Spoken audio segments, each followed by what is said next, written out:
Guys, I'm kind of disappointed because we didn't have a lot of snow this year, and I have a hobby that I share a little bit of it sometimes, but I like to look for animal tracks. And because there wasn't a lot of snow, I couldn't really look for tracks. But if you do like to look for animal tracks, I'll give you a couple pointers. Number one is study the animals that you see and their feet. Like example, deer have hooves and different kinds of things. Like cats have paws, dogs have paws, but they have nails on their paws. And so if you're outside and you see a track, you can say, I see a paw. And if it just has a paw and no nails, then that's probably some kind of a cat. If it has nails, it's a dog, a wolf, a coyote, or something like that. And cats do have nails, but they don't retract them, or they do retract them when they're walking. So you can kind of tell that way. You can even tell the size of an animal or how fast it's running and that type of thing the more you get into it. A raccoon usually has like a little hand. A bunny, you'll see like 2 feet and a big foot. Some animals like squirrels, they might have all their tracks, their feet together. It's just an interesting thing. You can see bird tracks and things. And you can also, if you get more into it, you can be looking for scat, which is their poop, and stuff like that to kind of see what's out there. But I really love looking at animal tracks, especially since I moved to the country. I've been out here with Clay like 10 years now. We've been married, and I enjoy looking for the different animals because I've seen fox out here and coyote and eagles and blue herring. But I'm looking at the ground and I'm talking, and that might not be that much fun visually, but I do want to encourage you to start looking for tracks. I mean, even if you live in a suburb or a city, you might find tracks of all kinds of things. So just become aware. If you live in some spots like me, I usually just look for tracks in my yard. But if I go hiking or go to a nature place, like we've got like a little nature place about 100, not 100, like maybe I'd say an hour away that we can go and take a walk, and I might see tracks there, just to kind of see what's out there. It's a lot of fun to look for tracks, and especially if you're doing any kind of farming and that type of thing. If you see tracks, you want to know what is in your,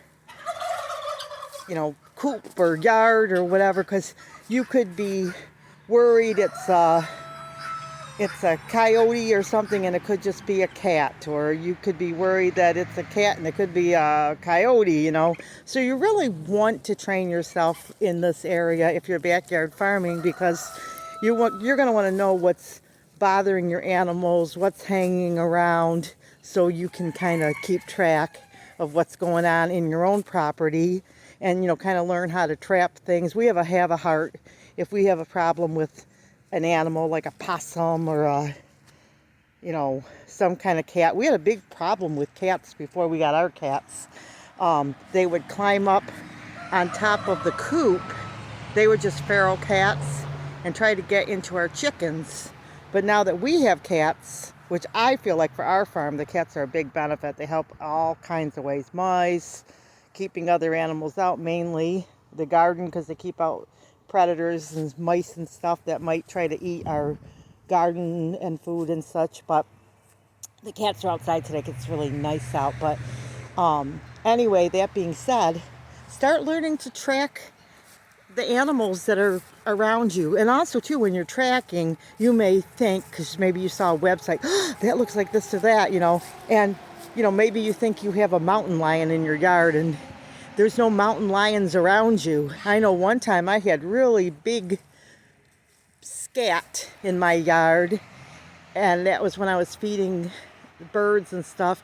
And I talked to Agway, and they thought it was a bear, which I was really surprised because at that time I lived like right outside of our town. It was a country road, so it very well could have been a bear.